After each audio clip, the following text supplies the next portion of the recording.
Juntos mais uma vez para darmos sequência à leitura do livro Lírios de Esperança, psicografia de Vanderlei de Oliveira, pelo espírito de Hermance Dufour. Vemos no Livro dos Espíritos, na questão 793. Por que indícios se pode reconhecer uma civilização completa?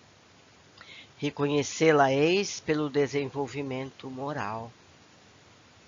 Seguindo nossa leitura, obra de amor. Na manhã do dia posterior, Selena, atendendo ao convite do professor, aprontou-se para a ocasião. Sua fisionomia, ainda abatida, dava notas de tristeza com as recentes decepções. Ao chegar à porta da sala de reuniões, uma agradável surpresa para seu coração, sofrido. Marcondes lhe retribui o ramalhete de lírios em nome de Eurípides. Marcondes, quanta bênção imerecida! Ela falou com os olhos marejados. Fico feliz que eu tenha sido o portador. Retribuo sua generosidade de outrora. Meu Deus, eu não mereço. E como está você? Indagou com voz embargada de emoção. Sinto ainda algumas dores abdominais. Apesar disso, intimamente, melhoro a cada dia. Logo, todos foram convocados por auxiliares amoráveis ao início da atividade. Reuniram-se meia centena de internos em condições razoáveis de recuperação, todos espíritas. Dispomos em forma circular, iniciou o professor sua explanação com largo sorriso. Amigos, Deus nos guarde em paz. Nosso encontro visa oferecer mais detalhes sobre esta casa. Após semanas de internação, as fichas de vocês notificam auspiciosas melhoras em seus quadros, conquanto muito estejam internos em alas diversas, trazem em comum algumas predisposições para a colaboração. Alegra-nos semelhante atitude, considerando a extensão de nossos afazeres. Façamos uma oração e comecemos. Após a prece, realizada com ternura incomparável por um dos servidores presentes, o professor iniciou sua explanação. O Hospital Esperança é uma obra de amor, erguida no plano espiritual por Eurípides Barçanufo, cujo objetivo é prestar abrigo e orientação aos seguidores do Cristo, que não conseguiram ou não quiseram adotar o compromisso de vivência de sua mensagem de amor. São almas mais facilmente aliciadas pelas furnas da maldade em razão da disputa do gênio do mal com o Cristo. Os mentores de mais alto, que avalizam o projeto, foram Agostinho de Hipona e João Evangelista, entre outros integrantes da equipe do Espírito Verdade. Sob convocação direta do Cristo, Eurípides foi chamado antecipadamente em sua reencarnação gloriosa para erguer esse porto de pacificação para almas atormentadas pelo arrependimento tardio ante as claridades do Evangelho. Acionado um controle remoto, surgiu ao alto um projetor holográfico que se localizou bem no centro da sala. Mais um toque e produziu uma imagem global do hospital, inclinada em ângulo de 45 graus, que rodava lentamente. Parecia uma maquete quadridimensional com um nível de realidade surpreendente, pois havia movimento, cor, perspectiva perfeita e colocava à mostra os limites entre a atmosfera física e espiritual. Vejam esta imagem. É o formato do hospital. Visto de cima. Lembra um catavento com 5 hélices. É uma homenagem a Eurípides à nossa galáxia. Cada hélice é um pavilhão. Ao centro, temos esse vitral em forma de uma cúpula, similar às mesquitas, que é a parte mais nobre e na qual nos comunicamos com as esferas mais elevadas. Os pavilhões se dividem conforme a natureza das necessidades de seus internos. Todos nós aqui presentes estamos vinculados ao pavilhão Judas Iscariotes, coordenado por Dona Maria Modesto Cravo, que já conhece bem. Sob tutela de Judas Iscariotes, o Dr. Bezerra de Menezes iniciou as atividades desse pavilhão na década de 40. Judas é protetor dos cristãos visionários, quais nós próprios, que enxergamos demasiadamente sobre as necessidades do mundo, mas protelamos quase sempre a nossa própria libertação. Os presentes olhavam com profunda atenção, conservando o mesmo ângulo e abrindo um pouco mais o diâmetro da imagem, novas dependências foram surgindo. Jardins suspensos, áreas naturais em torno da construção. Agora parecia uma pequena cidade que se estendia em colmeias ou bairros vizinhos, uma visão aérea e panorâmica. Vejam que especificamente entre 2 desses 5 pavilhões saem 2 corredores que partem do centro do subsolo.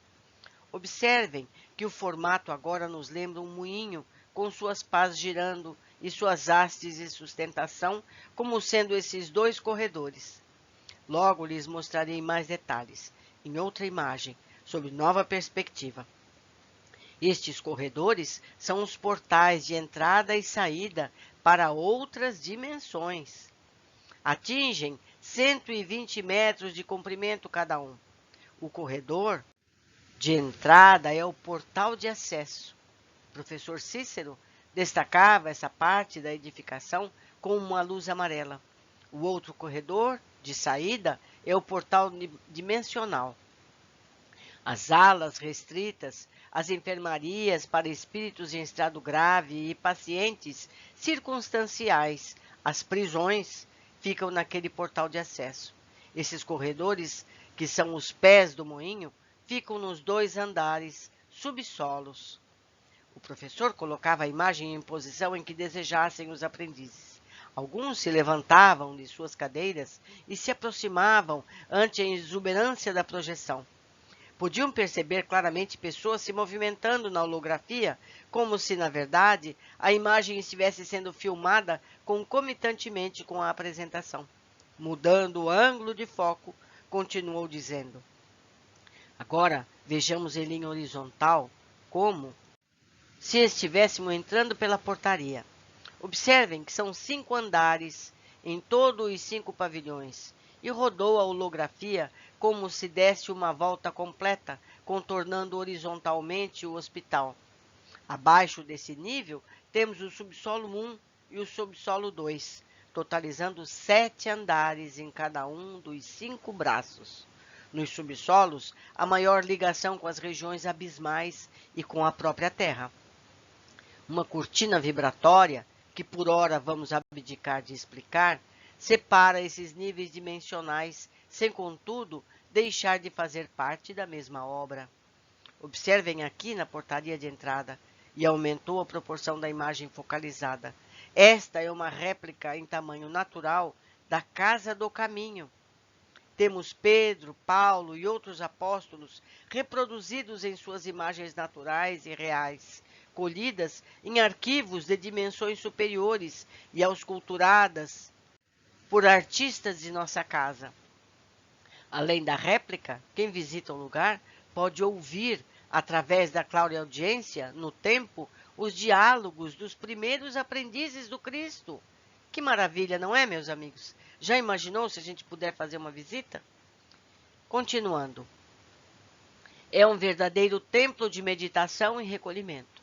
Agora, prestem atenção no versículo esculpido na entrada, narrado em João, capítulo 13, versículo 35, e diz: nisto todos conhecerão que sois meus discípulos, se vos amarem uns aos outros.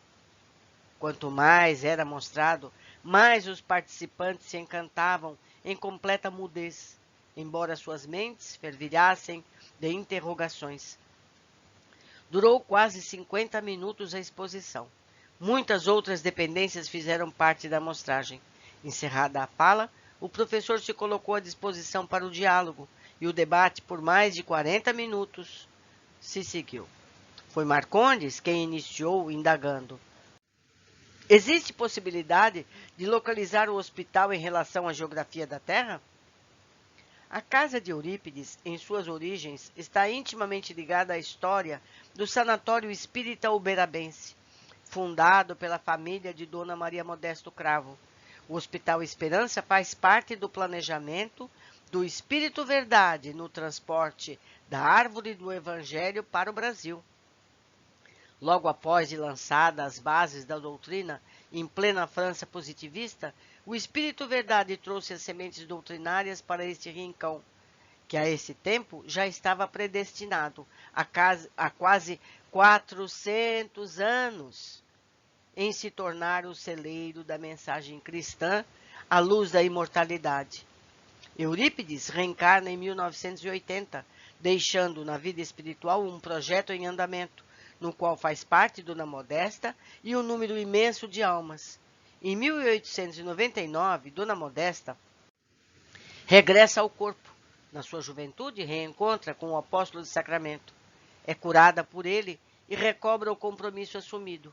Eurípides retorna à vida espiritual em 1918 para continuar seu projeto, e Dona Modesta assume o compromisso de erguer o polo de ligação terrena com a obra já iniciada no mundo espiritual, e temporariamente sob tutela de Dr. Bezerra de Menezes, desencarnado em 11 de abril de 1900.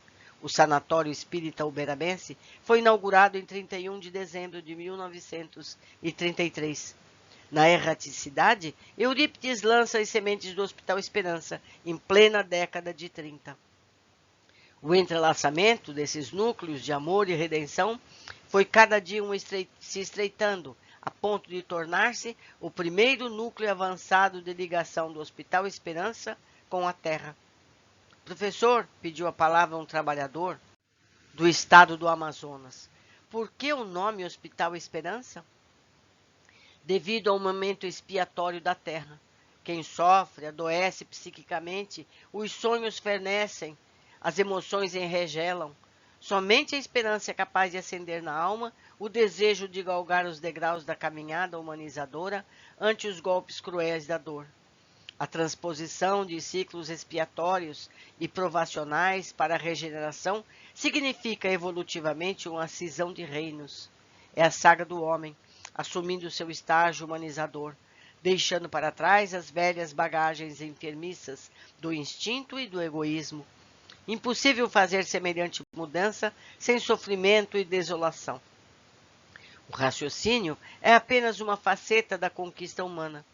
Enquanto o homem não se educar para amar, não poderá ser considerado um ser humano. A esse respeito, Allan Kardec recebeu a lição incomparável das hostes celestes nessas palavras. Todavia, não tereis verdadeiramente o direito de dizer-vos civilizados, senão quando de vossa sociedade houverdes banido os vícios que a desonram, e quando viverdes como irmãos, praticando a caridade cristã. Até então, sereis apenas povos esclarecidos, que hão percorrido a primeira fase da civilização. Isso está no Livro dos Espíritos, na questão 793. O senhor estaria dizendo que nós ainda não somos humanizados? Rebateu o mesmo participante.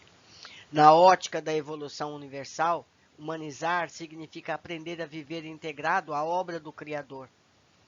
E, para bilhões de almas, neste momento de dor das sociedades terrestres, viver é o mesmo que carregar um pesado fardo. O fardo de ter consciência de si mesmo. De viver já é uma tormenta para muitos. Imagine o quanto teremos de avançar a fim de integrarmos com as leis naturais. Do jeito que o senhor coloca, parece que a Terra está mais atrasada do que somos capazes de imaginar. Estaríamos, porventura, no reino animal? Quase isso, meu irmão. Somente perdendo o corpo para aquilatar com precisão a natureza dos problemas terrenos. Essa é a razão de nós, os desencarnados, trazermos o coração repleto de gratidão em situações em que o homem encarnado só enxerga desgraça. Professor, pediu a palavra um ceareiro de Londrina. Por que motivo os seguidores do Cristo são as almas mais aliciadas pelas furnas? Não deveria ser o contrário? Isto é, serem os mais protegidos face ao esforço e devoção das fileiras de caridade? São os mais aliciados, porque, com raras exceções, desencarnam com culpas inconfessáveis. Os espíritas reencarnados carecem retificar, em muito, os seus conceitos sobre o que seja ser cristão. Uma cultura perigosa se insufla nas comunidades doutrinárias, cujo cerne é a ideia falsa de que seja ser espírita. Quase sempre esse conceito exige espetáculos de grandeza moral inacessíveis à maioria esmagadora dos discípulos da doutrina. Para atender a essa expectativa, estimulada através da cultura espírita, homens e mulheres adotam condutas púdicas e artificiais, quando o que mais necessitamos no momento é sinceridade, no intuito de mostrarmos-nos como somos, e humildade, para iniciar o serviço autêntico de renovação. O homem engana a si mesmo, e depois da morte o devolve à sua consciência. É assim que, ao sair do corpo, com o chumbo da culpa, é puxado para baixo e naufraga em tormentas que constituem plugs automáticos com as sociedades inferiores. E o amparo onde fica? Essa é a pergunta mais comum que ouvimos por aqui. Sem nenhum desrespeito à sua formulação, ela traduz a infantilidade da visão de quantos desconhecem a extensão dos serviços da divina providência. A bondade de mais alto jamais cessa em estender benesses até mesmo para os escravos da perversidade, quanto mais aos devotos do bem. Entretanto, muita ilusão permeia a visão dos nossos correligionários espíritas a esse respeito. Imaginam-se isento de lutas após a morte, tão somente em função das extensas folhas de serviço prestados na tarefa. Até mesmo o amor celeste, para ser bem recebido, solicita educação interior, pois do contrário pode ser interferência infeliz nas necessidades de aprendizado de muitas almas. Já resgatamos companheiros espíritas em lamentáveis estados de loucura fora do corpo, cuidando de suas carências imediatas, e quando foram convocados a servir e melhorar, fugiram desatinados em direção dos portais de saída, no rumo das suas plantações. Tinham o espiritismo no cérebro e traziam o coração na retaguarda. Para nós, que nos acostumamos ao autoconhecimento fora dos 5 sentidos, o conceito de ser espírita passa por esse parâmetro. O coração que pulsa ininterruptamente em busca da luz. Para isso, para que o amparo em qualquer instância possa ser eficaz sem ser conivente. Como definir isso, professor? Coração que pulsa ininterruptamente em busca da luz? Insistiu o mesmo confrade em curiosidade. São aqueles que jamais desistem de melhorar. Só isso? Meu irmão, para almas que fazem cisão de reino, como nós, isso é tudo, desde que seja sincero, vindo do fundo da alma. O desejo de melhora talvez seja a qualidade mais evidente em nosso estágio evolutivo. Por traduzir, que já cansamos do mal, da estagnação. Tudo ou mais virá daí, ou seja, o progresso, o desligamento dos vícios, enfim, a vitória interior. Enquanto isso, nossos irmãos na seara, quase sempre tomados de escassa tolerância e compaixão, esperam uns dos outros mais do que podem oferecer, criando desânimo e puritanismo totalmente desnecessários. O desejo de melhora é efeito de um longo trajeto de amadurecimento do espírito. Quem o possui sem artificialismo vai ao Pai. Ninguém o improvisa de uma hora para outra. A reunião continuava com inestimável ocasião de esclarecimento e introspecção. Levantou-se um cavalheiro, perto à imagem projetada, e apontou indagando. Observei que esses corredores abaixo do nível do solo são mais pardacentos. Qual a razão? Como disse anteriormente, são elos com dimensões inferiores. Lá ficam dependências para casos mais graves, inclusive celas. Existem algumas histórias de resgate nas quais seria imprudente colocar alguns pacientes na intimidade dos pavilhões. Nos chamados portais de acesso, e manejou novamente a imagem projetada, que passou a mostrar com detalhes a narrativa. Como podem ver, temos esses cômodos logo na entrada, na divisa entre regiões inferiores e os limites do hospital. Sob guarda intensa e cuidados muito especiais, são alojados apropriados para avaliar a real possibilidade da internação ou aguardarem a amenização dos quadros enfermiços para posterior transferência a outras organizações de nosso plano. Ocorrem casos de desistência? Não quererem ser internados? Nem sempre é desistência, mas imantação. Leis que governam acima de nossas possibilidades de ação. Leis que determinam a posição de cada um de nós na obra da criação. São histórias entristecedoras. Entretanto, mesmo regadas pela misericórdia, não conhecemos nenhuma que escapasse à lei que determina a cada um segundo as suas obras. Isso está em Apocalipse 20:12. Quando o Senhor mostrou os portais, disse que lá são tratados pacientes circunstanciais. Quem são eles? São os desvalidos que pedem socorro, desafortunados que se enroscam em armadilhas ou brigas, corações tombados pelo vício, mães aflitas, filhos desnorteados, pais preocupados, criaturas feridas, acidentadas ou maltratadas. Enfim, não há como descrever tanta penúria e sofreguidão nas zonas de interação com as regiões inferiores. Nos portais, temos verdadeiro centro de caridade pública, muito similar ao pronto-socorro na Terra. Casos graves chegam por ali. Grande parcela é temporária. Alguns vêm em busca de um naco de pão. Sentem fome, frio e loucura. Machucados uns, inconscientes outros. Sangue, dor e carência se misturam aos pedidos de ajuda para outros que estão chafurdados em ciladas, presos em magotes no caminho. Ali recebemos todo tipo de tormenta humana. Raríssimos, porém, obterão todos os cuidados que suplicam, face às suas intenções voltadas para baixo. Não anseiam permanecer no hospital, mas gostariam que fôssemos onde estagiam. Assim como entre os encarnados, existem por aqui muito imediatismo e interesse particular. Não existem defesas nessa parte? É a faixa espiritual de inúmeras lutas que por agora abdicarei de expô-las. Há quem imagine os benfeitores do além dirigindo um hospital como este atrás de uma escrivaninha, ditando normas e pareceres. É neste local singular do hospital que encontramos nosso diretor, Eurípides Barçanufo, na maioria de suas horas de trabalho. Quando o amor do venerando apóstolo não é absorvido pelos atormentadores e atormentados, entram em campo as defesas da justiça, que determinam ações corajosas na extinção do mal que graça. A bondade não exclui a ordem. Nossa casa conta com excelentes estrategistas neste sentido, para que a maldade calculada não invalide os planos socorristas do amor. Posso perguntar? Pediu um cooperador do Triângulo Mineiro. Temos ainda alguns minutos para mais 2 perguntas.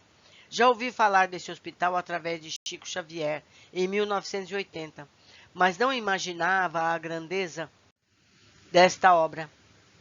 Gostaria de saber quantos internos tem o hospital e se todos são espíritas. Cada braço ou pavilhão alberga aproximadamente 2.000 leitos, totalizando um fluxo de 10.000 internações rotativas nos 5 pavilhões. Além disso, temos os casos do subsolo, que chegam em tempo de lotação a quase 5.000 histórias diferentes, que nem sempre resultam em internações. O Hospital Esperança, após 70 anos de atividade, tornou-se uma referência mundial de posto avançado de socorro na erraticidade. As comunidades em todo o orbe, orientem-se ou não pela mensagem de Jesus, contam com seus ofícios. Hoje temos milhares de leitos indiretos distribuídos em enfermarias, em núcleos improvisados, junto de inúmeras entidades de amor na terra, sob orientação e amparo desta casa. Muitos centros espíritas fazem parte deste conglomerado de auxílio e recuperação, conquanto tenhamos nesse campo variadas organizações cristãs de outras designações em atividade exemplar. Cada pavilhão atende às necessidades específicas e procuramos agrupar os pacientes por afinidade de pensamentos e necessidades. Isso nos facilita, a princípio, os atendimentos. Há pavilhões para evangélicos, católicos e assim por diante. Assim como temos este pavilhão Judas Iscariotes, designado a líderes cristãos, especialmente espíritas, temos setores próprios para umbandistas e mais algumas denominações cristãs. Por que vim para aqui? Perguntou por fim Selena a queima-roupa, dando a entender que divagava em profundas reflexões de ordem pessoal. Pela minha idade, quando o corpo, o hospital, nem tinha sido fundado ou estava em seus primórdios. Portanto, ficarei sabendo de onde vim realmente? São programadas reencarnações aqui no hospital? Embora não seja um serviço de prioridade do hospital, cerca de 1.500 reencarnações já foram projetadas e executadas integralmente em setor apropriado. Isso sem contar os milhares de casos nos quais houve a participação do encaminhamento para outros núcleos especializados em renascimento carnal. Todos vocês que já tiveram prévia seleção por parte de técnicos para conhecerem as informações pertinentes às suas necessidades atuais, em tempo oportuno, terão acesso livre às suas fichas reencarnatórias. Em nossa biblioteca existe uma repartição destinada a essa finalidade. Será nesse local, Selena, que obterá muitas respostas para velhas perguntas feitas no silêncio da alma. O Hospital Esperança, pode-se afirmar, é um grande pronto-socorro e um centro preparatório para casos específicos de seguidores da mensagem cristã. Posso fazer uma última pergunta, professor? Indagou Marcondes. Que seja a última para cumprirmos nosso horário. Que razões haveria para um pavilhão somente de líderes cristãos como esse, no qual estamos em cursos? O pavilhão dos indigentes é uma das tarefas mais exigentes de toda essa obra de amor. Necessidade dos líderes cristãos exigiu maior cota de serviços especializados, estabelecendo atividades singulares. Somos os intérpretes da mensagem cristã. Quem mais a entende pelo raciocínio? Ao tempo em que somos os que menos sentimos no pulsar das atitudes. Essa condição determinou nosologias. Esse é um termo da medicina que estuda e classifica as doenças. Nosologias. Muito diferenciadas para quantos se inspiram nas palavras do Cristo. De fato, nossa história reflete um trajeto particular de um grupo espiritual com caracteres psíquicos pertencentes a certas classes de exilados de capela. Assunto complexo que oportunamente será motivo de estudos para cada um, conforme suas aspirações. A rigor, nós, os líderes cristãos de qualquer denominação religiosa, somos espíritos com complexas necessidades no campo do sentimento. Amamos a mensagem cristã. Ela nos toca profundamente. Todavia, somos ainda denominados por velhas artimanhas da vida mental, cujos registros se perdem na noite dos tempos.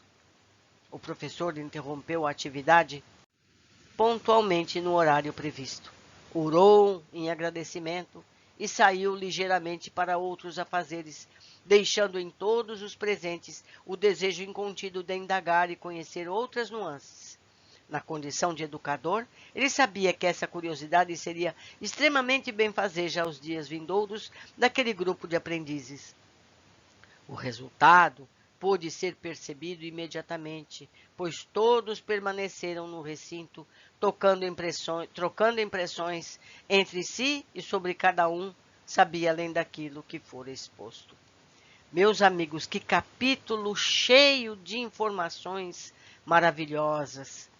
Certamente precisamos ler novamente, rever cada trecho, pensar e meditar a respeito.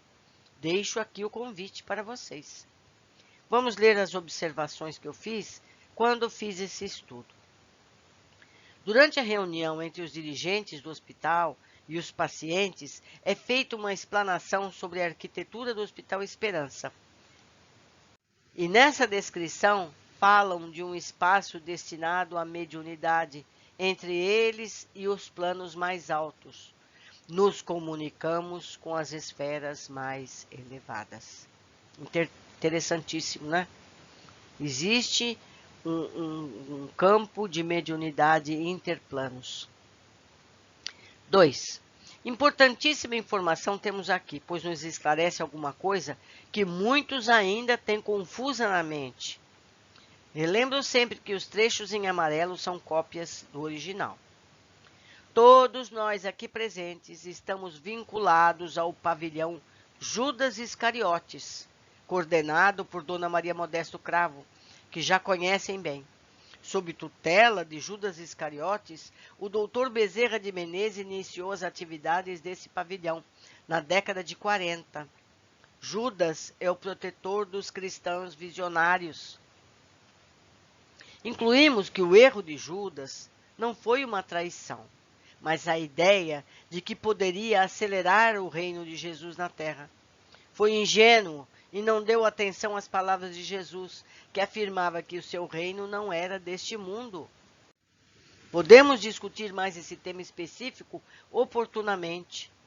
Eu abro aqui um espaço.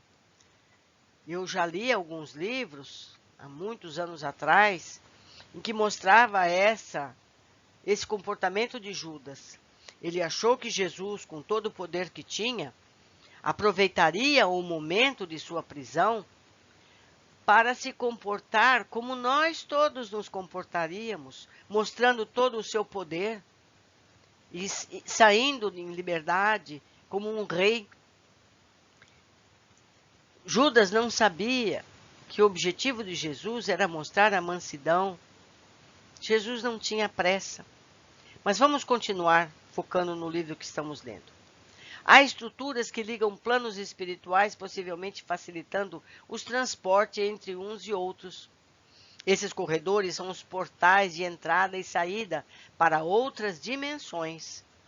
Uma cortina vibratória, que por ora vamos abdicar de explicar, separa esses níveis dimensionais, sem, contudo, deixar de fazer parte da mesma obra.